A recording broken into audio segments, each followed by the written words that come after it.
When I was in college, there was a fellow student named Janine who was intelligent and kind. And I just felt like today I wanted to read a blessing over all the Janenes out there. So if that is your name, I ask you to just listen closely. And as I prayed, I felt like I was to read Blessing 15, which I've read before to just the general public, but I want to specifically and intentionally minister to the heart of all the Janenes out there. So Janine, listen to the prayer the Apostle Paul prayed in Ephesians 3:14-19. For this reason, Paul said, I bow my knees before the Father, from whom every family in heaven and earth derives its name, that he would grant you, according to the riches of his glory, to be strengthened with power through his Spirit in the inner man, that Christ may dwell in your heart through faith, and that you, being rooted and grounded in love, may be able to experience with all the saints what is the height and the depth and the breadth and the length, and to know the love of God, which far surpasses knowledge, that you may be filled up to all the fullness of God. So I bless you, Janine, to let this prayer penetrate deep into your heart.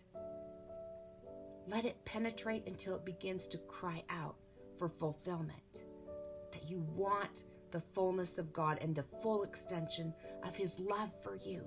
I bless you to see circumstances in view of the dimensions of God's love, allowing the extraordinary extension of his heart to overwhelm what threatens to overwhelm you.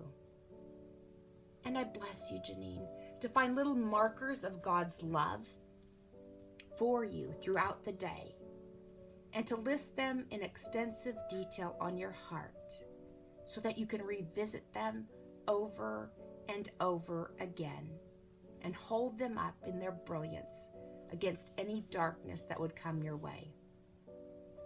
You know, real understanding of the immensity of God's love has to precede the fullness, the fulfillment of the fullness of him. Just think about that for a minute. The fullness of God. Let that phrase settle deep in your heart. And I bless you, Janine, to never be satisfied with just a single dose of God's love.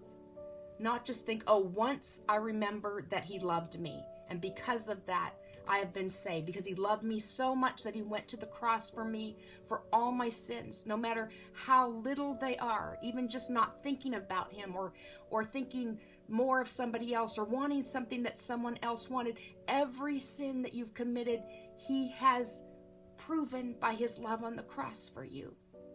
But not just that one time. He continues to show his love for you over and over again. And so I bless you to remember and to revisit, and as you intimately speak with him and pray to him daily, that he will pour out more of his love upon you.